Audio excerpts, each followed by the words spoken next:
మత్తయి సువార్త 13వ అధ్యాయము 15వ వచనము నుండి 13వ అధ్యాయము 24వ వచనము వరకు. ఇందు నిమిత్తము నేను ఉపమాన రీతిగా వారికి బోధించుచున్నాను. ఈ ప్రజలు కన్నులారా చూచి చెవులారా విని హృదయముతో గ్రహించి మనస్సు త్రిప్పుకుని నా వలన స్వస్థత పొందకుండునట్లు వారి హృదయము క్రొవ్వినది, వారి చెవులు వినుటకు మందములైనవి, వారు తమ కన్నులు మూసుకుని ఉన్నారు. గనుక మీరు వినుట మట్టుకు విందురు గాని గ్రహింపనే గ్రహింపరు, చూచుట మట్టుకు చూతురు గాని ఎంత మాత్రము తెలుసుకొనరు అని యెషయా చెప్పిన ప్రవచనము వీరి విషయమై నెరవేరుచున్నది.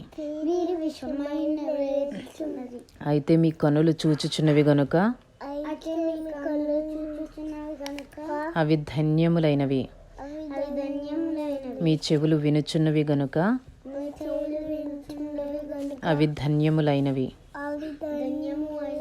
అనేక ప్రవక్తలను నీతిమంతులను మీరు చూచు వాటిని చూడగోరియో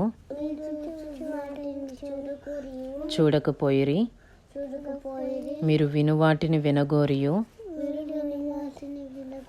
వినకపోయిరని మీతో నిశ్చయముగా చెప్పుచున్నాను. విత్తువాని గూర్చిన ఉపమాన భావము వినుడి. ఎవడైనను రాజ్యమును గూర్చిన వాక్యము వినియు గ్రహింపకయుండగా దుష్టుడు వచ్చి వాని హృదయములో విత్తబడిన దానిని ఎత్తుకొని పోవును. త్రోవ ప్రక్కను విత్తబడిన వాడు వీడే. రాతి నేలను విత్తబడిన వాడు వాక్యము విని వెంటనే సంతోషముతో దాని అంగీకరించువాడు. అయితే అతనిలో వేరు లేనందున అతడు కొంతకాలము నిలుచును గాని వాక్యము నిమిత్తము శ్రమయైనను హింసయైనను కలుగగానే అభ్యంతరపడును. ముండ్ల పొదలలో విత్తబడిన వాడు వాక్యము వినువాడే గాని ఐహిక విచారమును ధనమోహమును ఆ వాక్యమును అణచివేయును. గనుక వాడు నిష్ఫలుడవును. మంచి నేలను విత్తబడిన వాడు వాక్యము విని గ్రహించువాడు. అట్టివారు సఫలులై